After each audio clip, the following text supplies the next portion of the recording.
আমার হাতের এই ক্রিস্পি ফুলকপির পাকোড়াটা যেই খেয়েছে এটার রেসিপি জানতে চেয়েছে, এতটাই বেশি মজার হয়। তো চিন্তা করলাম আজকে আপনাদের সাথে সেই সিক্রেট রেসিপিটা শেয়ার করি। তো এর জন্য আমি একটা ফুলকপি খুব সুন্দর মতো ছোট ছোট পিস করে কেটে ধুয়ে নিয়েছি।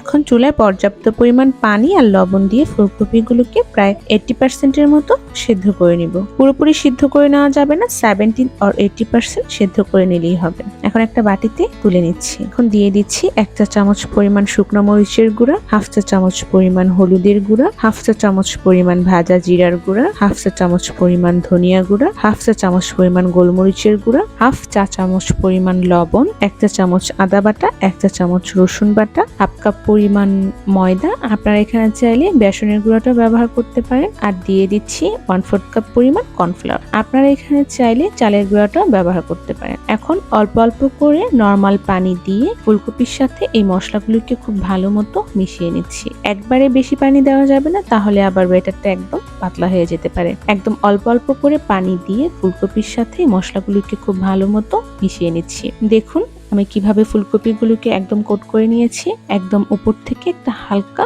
প্রলেপ পড়বে। তো ডুবো তেলে ফুলকপির পাকোড়াগুলোকে ভেজে নিচ্ছি। আর এখন পাকোড়াগুলো হতে খুব বেশি সময় লাগবে না, কারণ ফুলকপিটা আগে থেকেই 70% মতো সিদ্ধ করা।